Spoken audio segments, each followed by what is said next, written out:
नमस्कार, किसान समाचार में आपका स्वागत है। मैं हूं रेशमा आपके साथ। आइए नजर डालते हैं इस वक्त की हेडलाइंस पर। केंद्रीय गृह एवं सहकारिता मंत्री अमित शाह ने राष्ट्रीय सहकारी ऑर्गेनिक्स लिमिटेड द्वारा जैविक उत्पाद को बढ़ावा देने पर आयोजित राष्ट्रीय संगोष्ठी में लिया हिस्सा। कहा, कोऑपरेटिव और किसानों की ताकत से भारत दुनिया में सबसे अच्छा करेगा प्रदर्शन। भारत दुनिया के ऑर्गेनिक मार्केट का सबसे बड़ा बनने जा रहा है ब्रांड।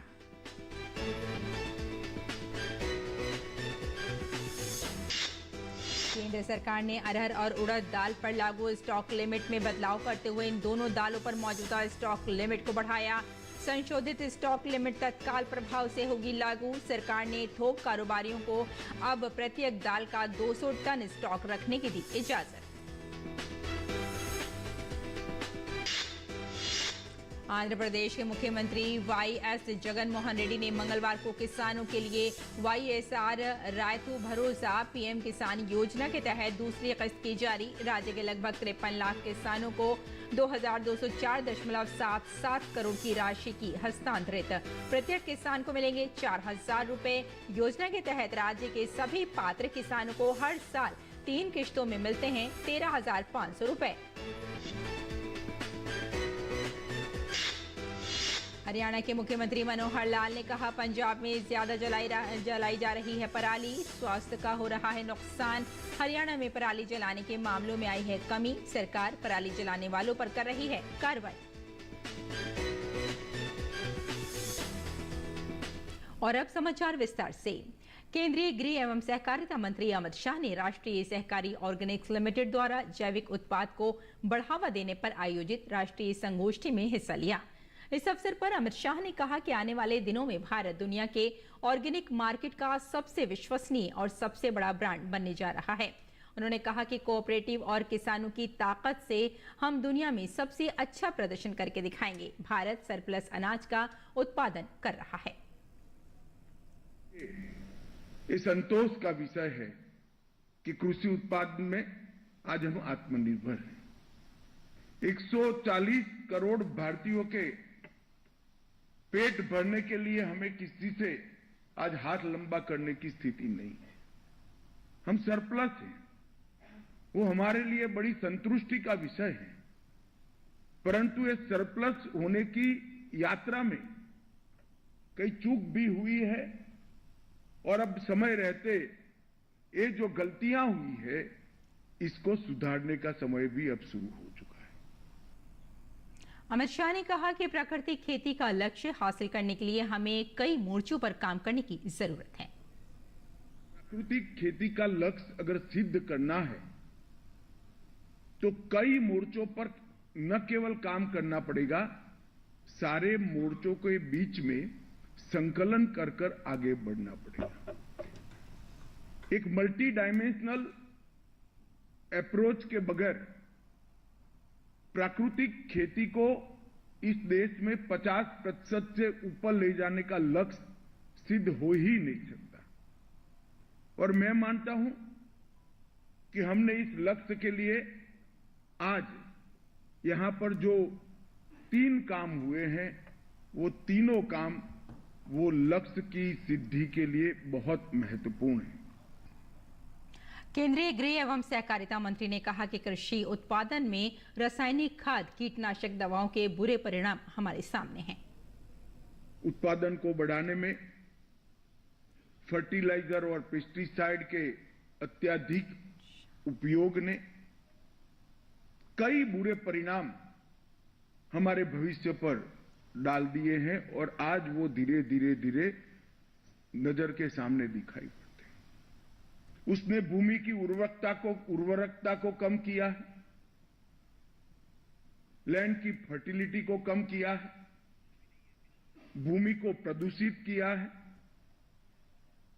पानी को प्रदूषित किया है और ज्यादा फर्टिलाइजर और पेस्टिसाइड्स के उपयोग वाले अन्न के कारण मानव शरीर कई प्रकार के रोगों से ग्रसित भी हुआ है।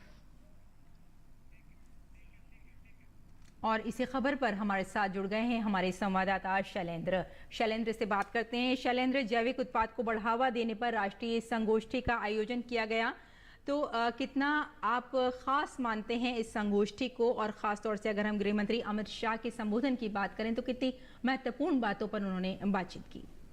ये देखिए, 3 बहुत महत्वपूर्ण बातें हैं जो इस राष्ट्रीय संगोष्ठी से जुड़ी हुई हैं। और केंद्रीय गृह और सहकारिता मंत्री अमित शाह के पूरे संबोधन को सुने तो दरअसल किस तरह से हम ऑर्गेनिक में दुनिया के लिए एक तरह से निर्यातक का काम कर सकते हैं, और दुनिया के सबसे बड़े एक बाजार के तौर पर देखें हम भारत जाना जाता है, और दुनिया में आपूर्ति हम ऑर्गेनिक उत्पादों की कर सकते हैं। उस दिशा में बहुत कुछ किया जा सकता है। प्रधानमंत्री नरेंद्र मोदी की पहल पर हमने देखा है कि लाखों किसान आज ऑर्गेनिक खेती कर रहे हैं, और उस पेनफुल प्रक्रिया से गुजरे हैं 2-3 साल, जब लाभ कम होता है या फिर खेत को ऑर्गेनिक बनाने के लिए जब रासायनिक खादों से उसके दुष्प्रभाव से मुक्त करने के लिए जो चरण होता है, उसके बावजूद हमने देखा है कि बहुत तेजी से ऑर्गेनिक खेती किसान अपना रहे हैं। तो दरअसल कैसे रासायनिक खादों का इस्तेमाल, उर्वरकों का इस्तेमाल कम किया जा सकता है और उत्पादन बढ़ाया जा सकता है, और ये रास्ता सिर्फ ऑर्गेनिक खेती से निकलता है। ये बात आज केंद्रीय गृह और सहकारिता मंत्री अमित शाह ने कही है। दूसरी बात यह है कि जब कोई ऑर्गेनिक उत्पाद हम उत्पादित करते हैं, किसान उत्पादित करता है, तो एक चुनौती आती है कि सर्टिफिकेशन की, वो पूरी प्रक्रिया की वो उत्पाद ऑर्गेनिक है उसको लोग जान पाए, और जो बाजार में खरीद रहे हैं वो इस बात को लेकर निश्चिंत हो कि ऑर्गेनिक उत्पाद खरीद रहे हैं। तो उसके लिए हम जानते हैं कि मोदी सरकार ने एक पहल की, उसमें सर्टिफिकेशन की बात है। फर्जी एक तरह से जो ऑर्गेनिक के नाम पर गैर ऑर्गेनिक कृषि उत्पाद बेचने वाले लोगों पर लगाम लगे, उसमें कैसे बहुत पहल हुई, आगे बढ़ा जा रहा है। तो इन सब बातों का जिक्र करते हुए दरअसल इस पर फोकस किया गृह मंत्री ने कि कैसे ऑर्गेनिक उत्पादों की मार्केटिंग की जा रही है। उस दिशा में हम जानते हैं कि भारत दाल हो, चीनी हो या फिर ज्वार का आटा हो, ऐसे 6 उत्पाद उसकी शुरुआत की गई है, और वो ऑनलाइन भी मिलेंगे, और मदर डेयरी के जो आउटलेट्स हैं 150 आउटलेट से उसकी शुरुआत की गई है।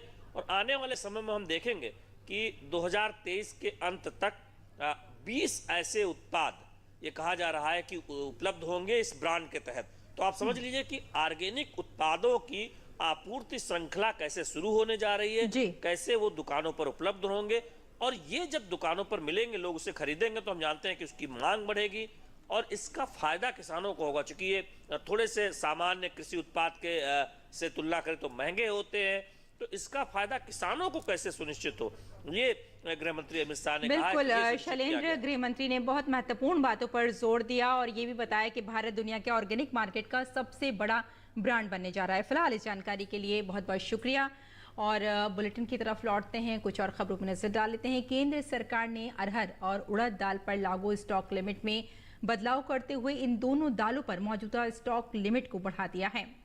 संशोधित स्टॉक लिमिट तत्काल प्रभाव से लागू होगी। सरकार ने थोक कारोबारियों को अब प्रत्येक दाल का 200 टन स्टॉक रखने की इजाजत दी है। पहले ये कारोबारी 50 लाख टन दाल रख सकते थे। खुदरा दाल कारोबारियों को दोनों दालों में से प्रत्येक का 5 टन स्टॉक रखने की अनुमति होगी। इसमें कोई बदलाव नहीं किया गया। बिग चेन रिटेलर प्रत्येक खुदरा आउटलेट पर इनका 5-5 टन स्टॉक रख सकते हैं, जबकि डिपो या वेयर हाउस में दाल रखने की लिमिट 200 टन होगी। पहले डिपो पर दाल रखने की लिमिट 50 टन थी। मिलर पिछले 3 महीने के उत्पादन का ये वार्षिक क्षमता का 25% इनमें जो भी ज्यादा हो दाल का स्टॉक रख पाएंगे। पहले मिलर के लिए ये स्टॉक लिमिट 1 महीने के उत्पादन या वार्षिक क्षमता का 10% था। आंध्र प्रदेश के मुख्यमंत्री वाईएस जगनमोहन रेड्डी ने मंगलवार को श्री सत्य साई जिले के पुट्टुपर्थी में राज्य के लगभग 53 लाख किसानों के लिए लगातार 5वें वर्ष वाईएसआर रायथू भरोसा पीएम किसान योजना के तहत दूसरी किस्त के रूप में 2204.77 करोड़ की राशि हस्तांतरित की। इस योजना के तहत इस बार प्रत्येक किसान को 4,000 रुपए मिलेंगे। योजना के तहत राज्य के सभी पात्र किसानों को हर साल 3 किस्तों में 13,500 रुपए मिलते हैं। इस वर्ष पहली किस्त के हिस्से के रूप में मई में 7,500 रुपए खरीफ बुआई सीजन के समय वितरित किए गए थे। दूसरी किस्त खरीफ फसलों की कटाई के समय आती है, जबकि 2,000 रुपए की तीसरी किस्त जनवरी या फरवरी में रबी फसलों की कटाई के समय आएगी। योजना के तहत भूमिहीन या SC एसटी, बीसी, अल्पसंख्यक समुदायों सहित सभी किसानों को अब तक 65,000 रुपए प्राप्त हुए हैं, जिसमें 7 नवंबर को 4,000 रुपए का हस्तांतरण भी शामिल है। सरकार ने इस योजना के तहत पिछले 4 वर्षों में किसानों को अब तक 33,209.81 करोड़ रुपए वितरित किए हैं। और हरियाणा के मुख्यमंत्री मनोहर लाल का बयान आया है। उन्होंने कहा कि पंजाब में पराली काफी चल रही है, जिससे नुकसान हो रहा है। उन्होंने कहा कि हमने हरियाणा में इसको लेकर बहुत कुछ नियंत्रित किया है। ये दुर्भाग्यपूर्ण है कि कुछ लोग इस पर राजनीति करते हैं। बहुत कुछ कंट्रोल कर लिया है, जो है वो भी हम ठीक करेंगे, लेकिन पंजाब में और ज्यादा हो रहा है उसका, वो नहीं होना चाहिए। लेकिन दूषित हवा की कुछ सीमाएं तो है नहीं। जो पंजाब में पराली जलती है, लॉस तो उसका जनता को, हरियाणा की जनता को भी हो रहा है, दिल्ली को भी होता है, सब होता है। लेकिन हम उसको मिलकर के उस समस्या का समाधान करें और पराली जलाने वाले जो किसान हैं वो न जलाएं, उनको सुविधाएं, उनको सब्सिडी, उनको इम्प्लीमेंट्स ये सब उपलब्ध कराएं, ताकि, और आज पराली एक कमर्शियल चीज बन चुकी है, उसकी कीमत मिलती है, उसका उपयोग हो रहा है, तो इस ओर सबको बढ़ना चाहिए। मैं तो अपील करता हूँ, चाहे वो हमारे अरविंद केजरीवाल हो, चाहे भगवंत मान हो, हमारी आवश्यकता, किसी प्रकार की सहायता की आवश्यकता हो तो हम हमेशा देने के लिए तैयार हैं। एक ये कोई पॉलिटिकल इशू नहीं है, ये एक हवा को शुद्ध रखना हमारे सबके स्वास्थ्य के नाते से भी ठीक है। और पराली जलाने की समस्या से निपटने के लिए केंद्र सरकार लगातार प्रयास कर रही है। केंद्रीय पेट्रोलियम और प्राकृतिक गैस मंत्री हरदीप सिंह पुरी ने बर्लिन में जर्मन बायोगैस एसोसिएशन के सीईओ डॉक्टर क्लॉडियस दा कोस्टा गोमेज से मुलाकात की। हरदीप सिंह पुरी ने कहा कि पंजाब में पराली जलाने की समस्या बहुत ज्यादा है, इसलिए डॉक्टर क्लॉडियस दा कोस्टा गोमेज से मुलाकात के दौरान पराली जलाने का समाधान खोजने की कोशिश की, जो पराली जलाने से लोगों को राहत देगा और पराली को लाभदायक उपयोग के लिए भी लाएगा। उन्होंने कहा कि पराली का उपयोग बायोगैस उत्पादन के लिए किया जा सकता है। ये एक ऐसी प्रक्रिया है जिसमें जर्मनी दुनिया में सबसे आगे है। हरदीप सिंह पुरी ने कहा कि ये प्रधानमंत्री नरेंद्र मोदी के दूरदर्शी नेतृत्व में ऊर्जा के स्वच्छ स्रोतों के लिए भारत की खोज को गति देगा और किसानों के लिए आय का एक अतिरिक्त स्रोत पैदा करेगा। उन्होंने आंकड़े बताते हुए कहा कि हर साल भारत में करीब 352 MT पराली पैदा होती है। इसमें से 22% गेहूं की फसल से और 34% धान की फसल से पैदा होती है। इस पराली का लगभग 84 मीट्रिक टन यानी 23.86% हर साल खेतों में तुरंत जला दिया जाता है। बायोगैस के लिए पराली का उपयोग करना एक जीत होगी।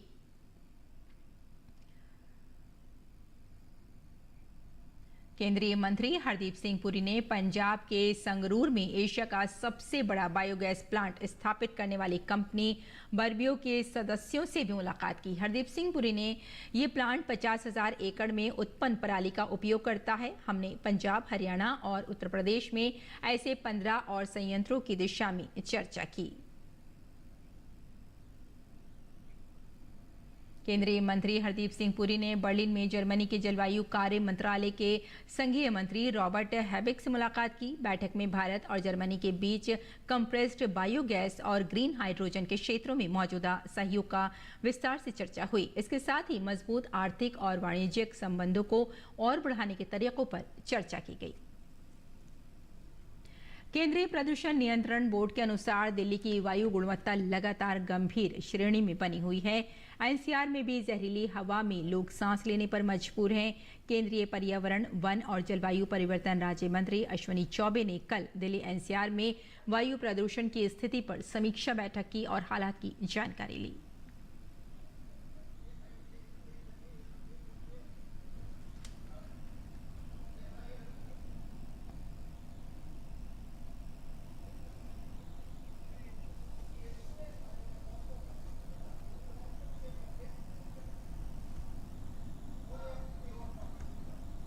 परेशानी तो है, लोगों को घुटन हो रहा है और बहुत परेशानी है। जिसको बीमारी है, जिसको दिक्कत है, उसको बहुत ज़्यादा घुटन हो रही है, सांस लेने में दिक्कत हो रही है। तो इसको सरकार को कुछ करना चाहिए। सुबह में और शाम को बहुत ज़्यादा पोल्यूशन होने लगता है।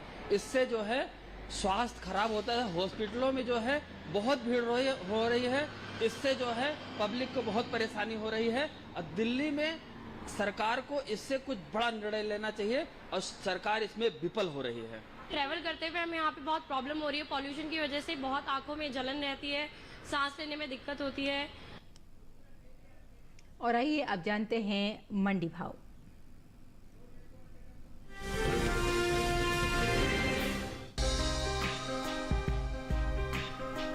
कृषि उपज मंडियों में इन दिनों मक्का की आवक सामान्य बनी हुई है। भाव पर नजर डालें तो मंगलवार को दाहोद, खातेगांव और कोटा मंडी में मक्का के सौदों में बढ़त के साथ कारोबार हुआ, जबकि जम्बूसर मंडी में इस दौरान इसके भाव नरम रहे। एग मार्केट के मुताबिक गुजरात की जम्बूसर मंडी में 6 नवंबर को मक्का का भाव रहा 2000 रुपए। 7 नवंबर को इसके भाव में 100 रुपए की गिरावट आई और भाव 1900 रुपए पर आ गया। जबकि राज्य की ही दाहोद मंडी में इस दौरान सफेद मक्का के सौदों में नरमी के साथ कारोबार हुआ। यहाँ 6 नवंबर को मक्का का भाव था 2300 रुपए। 7 नवंबर को इसके सौदे 100 रुपए मजबूत होकर 2400 रुपए पर हुए। मध्य प्रदेश के खातेगांव मंडी में 6 नवंबर को मक्का का भाव था 1650 रुपए। 7 नवंबर को इसके सौदों में 410 रुपए का उछाल आया और भाव जौ पहुंचा 2060 रुपए प्रति क्विंटल पर। राजस्थान की कोटा मंडी में 6 नवंबर को मक्का का भाव रहा 2000 रुपए। 7 नवंबर को इसके भाव में 50 रुपए का उठाव आया और भाव हो गया 2050 रुपए प्रति क्विंटल पर। वहीं उत्तर प्रदेश की मंडियों में मक्का के भाव की बात करें तो यहां मंगलवार को उत्तर प्रदेश की अलीगढ़ मंडी में हाइब्रिड मक्का का भाव रहा 2090 रुपए। बदायूं मंडी में भाव रहा 2140 रुपए। लखीमपुर मंडी में पीली मक्का 2090 रुपए पर बिकी, जबकि राज्य की ही मैनपुरी मंडी में इस दौरान मक्का के सौदे 2120 रुपए पर हुए। वहीं बात मक्का की पैदावार की करें तो इस साल खरीफ मक्का की पैदावार बढ़त देखने को मिल सकती है। कृषि मंत्रालय की ओर से 27 अक्टूबर को जारी पहले अग्रिम अनुमान के मुताबिक साल 2023-24 के दौरान देश में खरीफ मक्का की उपज 224.82 लाख मीट्रिक टन होने का अनुपात जताया गया है, जो पिछले साल की 213.51 लाख मीट्रिक टन की पैदावार की तुलना में 11 लाख मीट्रिक टन अधिक है। अनुमान है कि खरीफ मक्का की उपज का असर इसके बाजार भाव पर पड़ सकता है।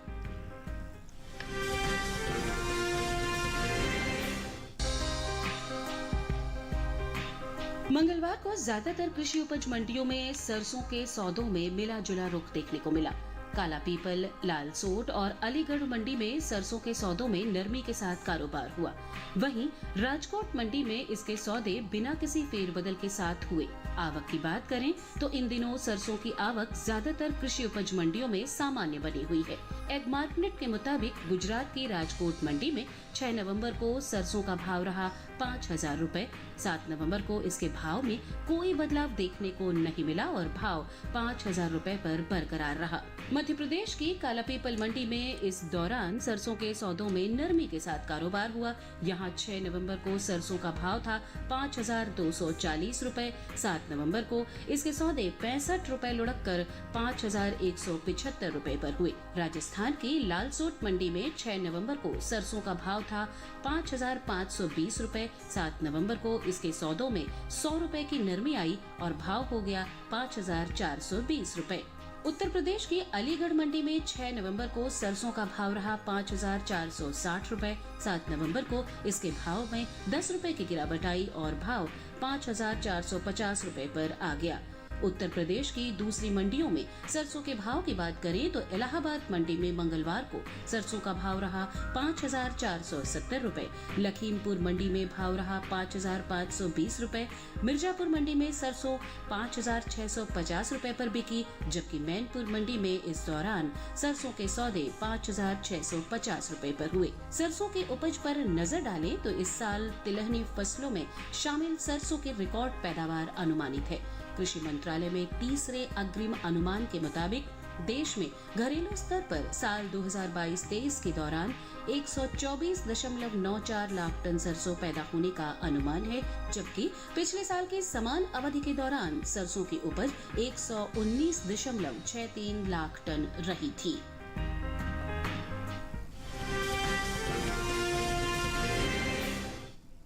और किसान इस मौसम में कैसे रखें अपनी खेती का ख्याल, आइए जान लेते हैं।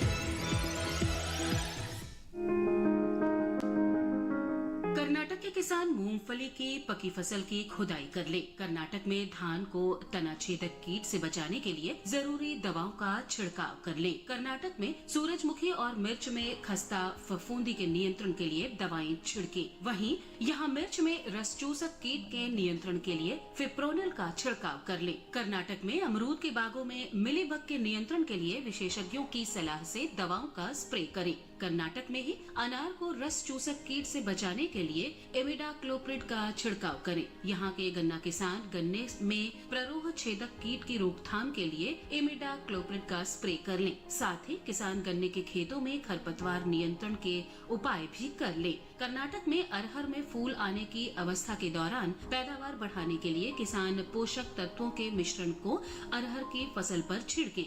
कर्नाटक में मक्के की पक्की फसल की कटाई कर लें। यहाँ के किसान काबुली चने की बुआई के लिए खेत तैयार कर लें। कर्नाटक में ही कपास को रस चूसक कीट, थ्रिप्स और एफिड से बचाने के लिए नीम आधारित कीटनाशकों का छिड़काव करें। आंध्र प्रदेश में मक्के को फॉल आर्मी वर्म से बचाने के लिए फेरोमोन जाल लगाएं। अगर मक्के में संक्रमण अधिक हो तो इमामेक्टिन बेंजोएट का छिड़काव कर लें। आंध्र प्रदेश में अरहर को जाला कीट से बचाने के लिए जरूरी दवाओं का स्प्रे कर लें। यहाँ मूंगफली को पत्ती धब्बा रोग से बचाने के लिए हेक्साकोनाजोल छिड़कें। आंध्र प्रदेश में किसान पपीते और केले के पेड़ों पर यूरिया डालें। यहाँ के गन्ना किसान गन्ने को तेज हवाओं से बचाने के लिए सहारा देने का काम कर ले। आंध्र प्रदेश में उड़द की पत्ती धब्बा रोग से बचाने के लिए हेक्साकोनाजोल का स्प्रे करें।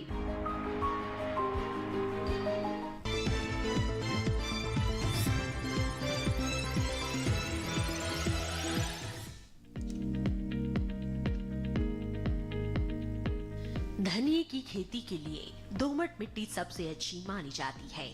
इसे अच्छे जीवांश युक्त भारी भूमि में भी उगाया जा सकता है। खेत में जल निकासी का उचित इंतजाम जरूरी है।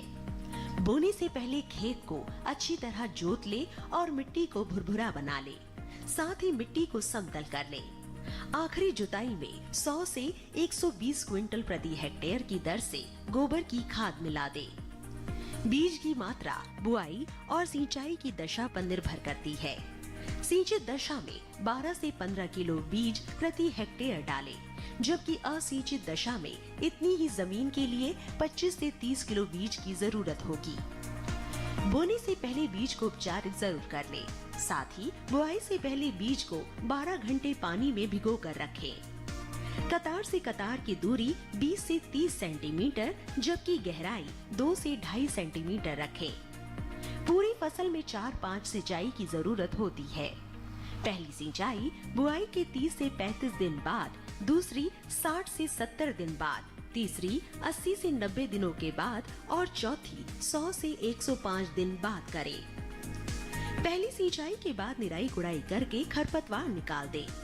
1 माह बाद फिर से निराई गुड़ाई करें। खरपतवार की रोकथाम के लिए विशेषज्ञों की सलाह पर उचित दवाओं का छिड़काव करें। धनिये में उकठा रोग चूर्णिल आसिता रोग हो सकता है। इसे ग्रामीण भाषा में दहिया भी कहा जाता है। रोकथाम के लिए रोग अवरोधी प्रजातियां बोकर भी बीमारियों से बचा जा सकता है। फसल चक्र अपनाना भी बेहतर रहता है, लेकिन किसान इस बात का ध्यान रखे कि फसल में किसी भी तरह की दवा का छिड़काव करने से पहले कृषि विशेषज्ञों की सलाह जरूर ले। पूरी फसल होने पर पत्तियों की तोड़ाई सावधानी से करें। ध्यान रहे तोड़ते समय पत्तियां बर्बाद ना होने पाए। 1 हेक्टेयर जमीन से 125 से 140 क्विंटल तक हरी पत्तियां ली जा सकती है।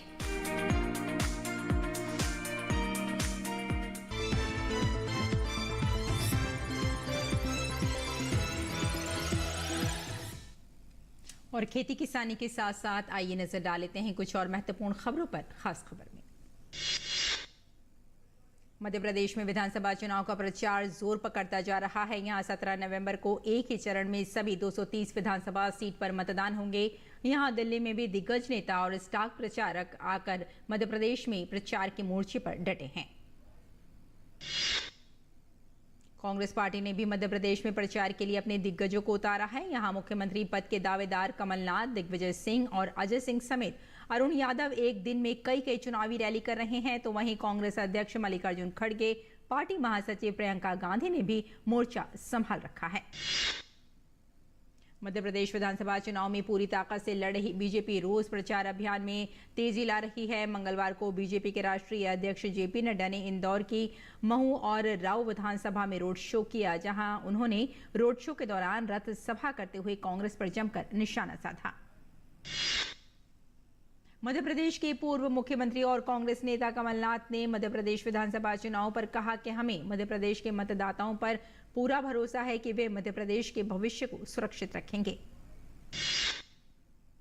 बीजेपी ने राजस्थान में महाजनसंपर्क अभियान की शुरुआत की है। जनसंपर्क अभियान बुधवार से 3 दिन तक यानी 10 नवंबर तक चलेगा। इस अभियान में बीजेपी के प्रदेश पदाधिकारियों समेत कई केंद्रीय मंत्रियों ने जिम्मेदारी संभाली है। राजस्थान के मुख्यमंत्री अशोक गहलोत ने कहा कि कांग्रेस राज्य की जनता के लिए घोषित 7 गारंटी पर चुनाव लड़ रही है। गहलोत ने कहा कि उनकी पार्टी ने राजस्थान की जनता से 7 अहम गारंटी का वादा किया गया है और जब कांग्रेस की सरकार बनेगी तो गारंटी शिविर लगाए जाएंगे। छत्तीसगढ़ के बीजापुर जिले में पुलिस के साथ जबरदस्त मुठभेड़ में 2 नक्सली ढेर हो गए। बीजापुर पुलिस ने नक्सलियों के मारे जाने की पुष्टि की है। पुलिस के मुताबिक नक्सली पुलिस जवानों को एम्बुश में फंसाने की फिराक में थे। राजस्थान में कानून व्यवस्था एक बार फिर तार-तार हुई है। जयपुर के मानसरोवर पुलिस थाना क्षेत्र में Jaipur engineering college and research centre university की बस पर हमला किया गया। केंद्रीय मंत्री गजेंद्र सिंह शेखावत ने वीडियो शेयर करते हुए कांग्रेस सरकार पर हमला बोला है। महिलाओं पर विधानसभा में दिए अपने अजीबोगरीब बयान पर बिहार के मुख्यमंत्री नीतीश कुमार कुछ इस तरह चौतरफा घिर गए कि आज उन्हें मीडिया के सामने आकर आखिरकार माफी मांगनी पड़ी। नीतीश कुमार के आपत्तिजनक बयान पर राष्ट्रीय महिला आयोग ने कहा कि नीतीश अपने बयान पर माफी मांगे। केंद्रीय गृह राज्य मंत्री और भाजपा नेता नित्यानंद राय ने कहा कि नीतीश कुमार का बयान बहुत आपत्तिजनक है। नीतीश कुमार ने जिस प्रकार से महिलाओं को लेकर बयान दिया है ये अमर्यादित है। इसकी जितनी निंदा की जाए वे कम है। मानव तस्करी मामले में राष्ट्रीय जांच एजेंसी ने बड़ी कार्रवाई की है। ये छापेमारी त्रिपुरा, असम, पश्चिम बंगाल, कर्नाटक, तमिलनाडु, तेलंगाना, हरियाणा, पुडुचेरी और राजस्थान समेत केंद्र शासित प्रदेश जम्मू कश्मीर में हुई है। कर्नाटक में पांडपुरा जिले के पास नहर में एक कार गिरने से कम 5 लोगों की मौत हो गई। कार में सवार लोग मैसूर में एक कार्यक्रम में शामिल होने गए थे। शवों को पोस्टमार्टम के लिए भेज दिया गया है। तो किसान समाचार में फिलहाल इतना ही। अनुमति दें। नमस्कार।